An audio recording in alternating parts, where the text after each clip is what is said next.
Hi everybody, welcome back to LL Sports TV. My name is Laurie, I'm your host. I'm joined by my boy Big Quams in the building. Yes, we have just witnessed Arsenal, very frustrating day in the office today, drawing away to a Man United team that, let's face it man, Arsenal should be beating this team if we've got any type of aspirations of...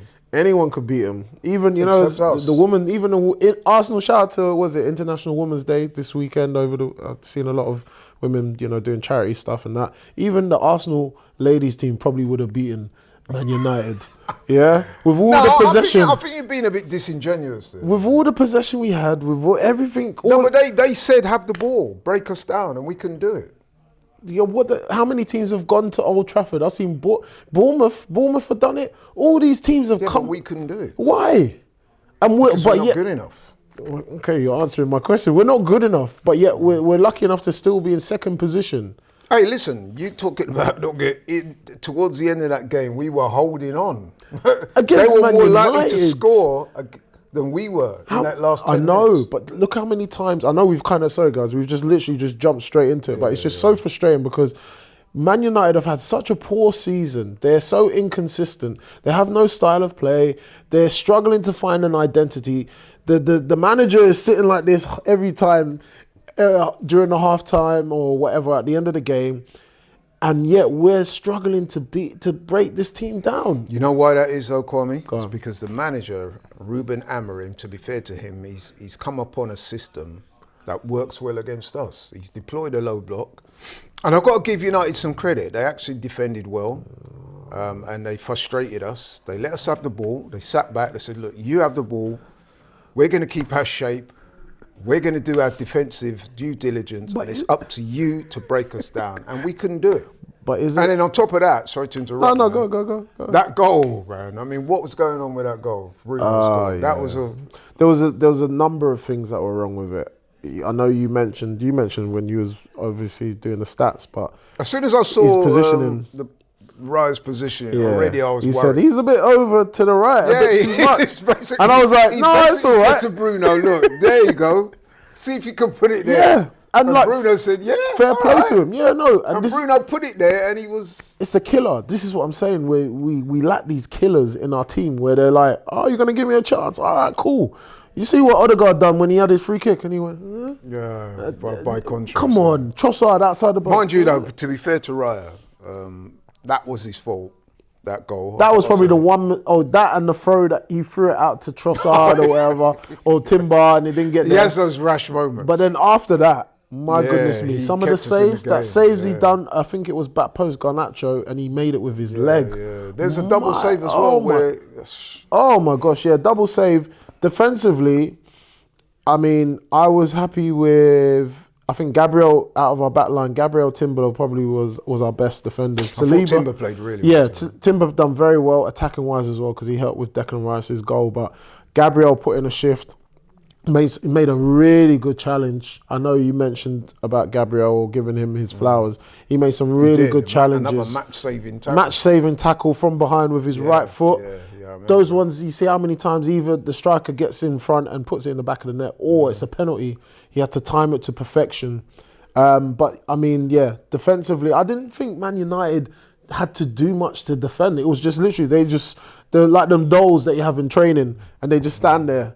And it's just... Well, listen, you know, like when you play that low block, right, what the teams will do, typically they'll set up, right, they'll keep the shape and they invite you onto them. And what they look to do is try and hit you on the counter when the attack breaks down. But if the ball is in front of them and it's relatively slow, it makes it relatively easy for them to defend against you. Yeah. And to be fair to United, they got their tactics right. It's a similar type of thing that they did in the FA Cup to us. Yeah. Same thing. But I thought we would have learned from that. Yeah, but you learn from we tried, we huffed or we puffed, man. But we just about got through. Quality. Yeah, it was lack of quality. We rode our luck, and obviously credit to David Raya because, you know, we saw two outstanding goalkeeping performances this week in Champions League with Alisson, with David Raya.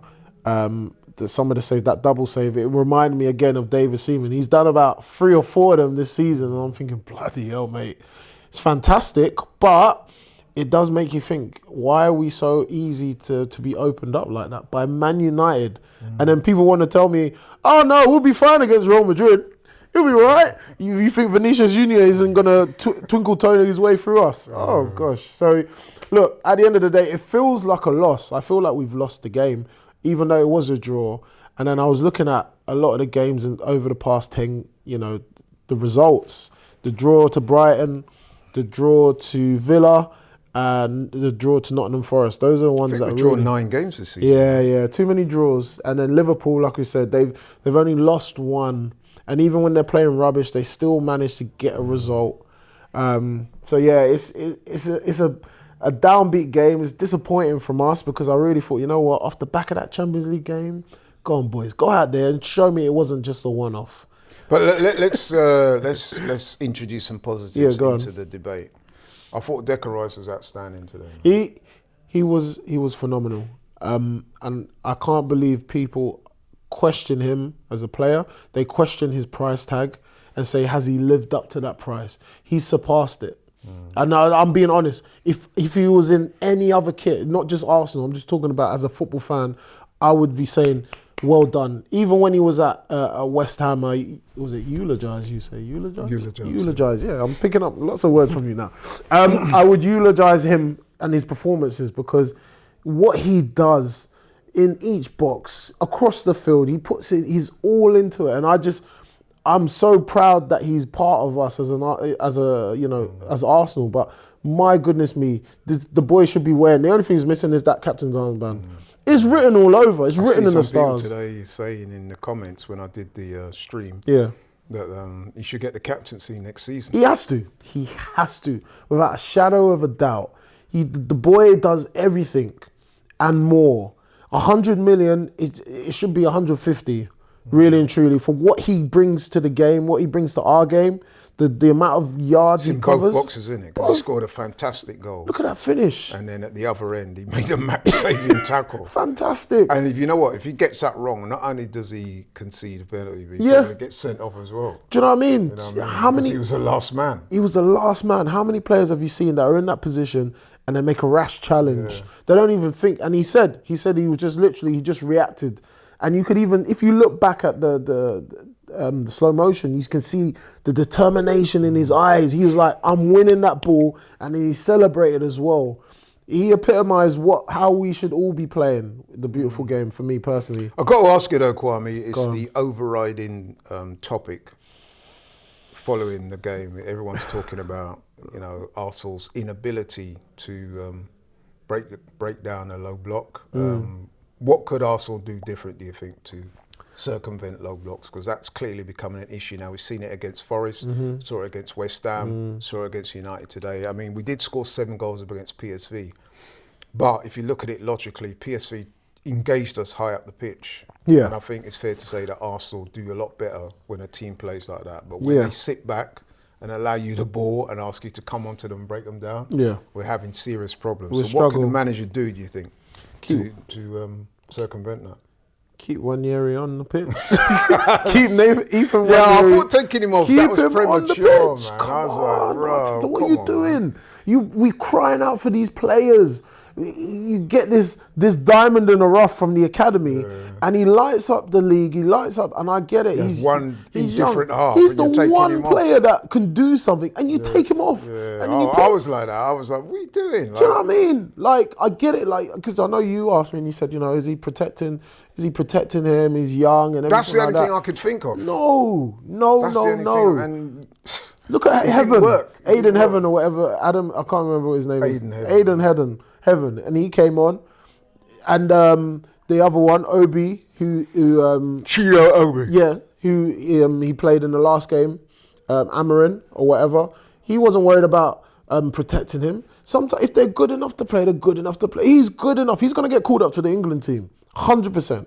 At 17, yes, he will, 100%. So why are we taking this English prospect off of the pitch and then we're putting on someone who's just come back from injury? I don't know if it was a direct substitution between him and Martinelli, but I'm just looking at the two and I'm thinking, Martinelli's just coming back from injury. Why are you throwing him on? What is he going to do Martinelli more? didn't really affect the game at all, did he? He tried. He tried. He had that shot, and you said he should have gone across. He should have gone across the keeper, but he went near post. He went for glory, and he did. the angle wasn't right. He did. He did. He should have gone across. So yeah, going back to what you originally said. In all seriousness, Arteta, he has got different options in terms of actually using an academy striker, or use a striker that's in the academy who knows how to move. Because as much as Moreno, and I said, yeah, Moreno's done well playing up front, you're playing he's a fish out of water. And he was more or less a fish out of water when he went back into his original position with midfield. There's not much he can do, let's be honest. There's not much he can do. There are some things he can do Go to on. break down that Please don't block. tell me Sterling. Please don't say No, I'm not saying Sterling. Okay, right? cool. Go on. That's my boy Curtis calling me. Shout out to Curtis. Yeah, shout out He wants Curtis. to talk about He's ready to go as well. Yeah. I can imagine Curtis he's gone into Out of our club. I just think it's not an Arteta. I think this is bigger. He was very frustrated. Arteta was very frustrated. He was angry after the game. My goodness me. But there are one or two things you can do to try and so the ball needs to be quicker. The passing needs to be more incisive. Yeah. You need to use the flanks a bit more, try and get behind them, which is why I was disappointed when Wayne Eric come off, because he's one of the guys that can go past the winger. Yeah. Okay, he wasn't. Dallo had a good game against him in the first half, but a Kept game him of quiet. football was 90 minutes. Yeah, kept him what I mean? quiet. So I'm with you. I think they took Wayne Eric off prematurely. So yeah, you can go down and utilise the flanks. We didn't do that enough. Trossard wasn't getting behind his man either. No. Use the half turn more, you know what I mean? Try and create overloads in midfield, you know what I mean? I mean, all this is not rocket science, you know, it's just stuff that you can do. And we've done it Shoot midweek. outside the box. We've done it midweek. That's what really baffles me, is that we had all of that, the movement, the overlaps, people running in different positions to support the attack. But So those are a few things you can do. Like I said, quick ball, incisive passing, so you're moving the team around, and then by doing that, you create spaces for it's so basic, passes Laurie. to This is pass through the lines. This is where I'm Use just the like, flanks more, shoot outside the box. That's basics. That's what know you what I tell mean? your team. Yeah. That's what you're going to tell me And when we weren't do. doing enough of that. Come on. So what you're doing is you're making it easier for a team like United to set up the low block against you. But you're building that. What happened was we started building their confidence, because they were like, oh gosh, it's still 0-0. Oh, okay, it's 1-0. Okay. They came out and you saw a different side of Man United. Like you said, towards the end of the game, they were like, oh, we can actually pip this. Yeah. We can actually get a result and win. Towards the end of that game, they had by far the best chances. They had about 3 or 4 chances in quick succession that they could have scored from. Yeah. And we would have lost that game. We would have lost that game. It's a disappointing day today. It is, but like you said, the only bright light for me is Declan Rice has shone. And even when the chips are down, when we're looking for a goal, or we're looking for someone to step up, he's your player. That's what I'm talking about, people, when I say I want someone to grab the game by the scruff of the neck and say, you know what? I'm not laying down for this. I'm going to make sure that we rise to the occasion. That's something that he does. So for me, Declan Rice has to be a captain for next season. Okay, well, that's certainly something. That's food for thought. Food for thought. It's not going to happen this season. No. And to be honest with you, I don't even think it's going to happen next season, because I think the manager is a stickler for his ways, isn't it? So if he's made Odegaard captain, unless something dramatic happens, I can't see if you changing that. If you want a title, Declan Rice But is I'm the not guy even to sure. lead you. Listen, I hear what you're saying. Declan has been a fantastic player for us, and he definitely does have leadership qualities, as does Gabriel, by the way. He's another one who has leadership qualities. And Odegaard has leadership qualities as well. But I don't even think it's that. I just think that it's obvious, we said it many times, we don't have a striker. Yeah, it's embarrassing. We did say this would happen, that it's going to be one of those long and even when we season. have had strikers in, though, we've still not looked good against a low block. So the manager's got to start coming up with innovative ways to try and circumvent Just the low quickly, block. we'll talk about the Champions League, obviously the return leg that we've got, but then also the appointment of a new sporting director. Does that give you hope? Yeah, that does. They're looking at, is it Martinez, or they're saying he's already eyeing up players that he's like, look, this is who we need. What's his name? What's the guy's Barrett, name? Something like Berto. Berto, yeah. So that's something to be positive about. That Yep. that gives me some hope in terms of, all right, next season we're really gonna go for it. Then is this it now?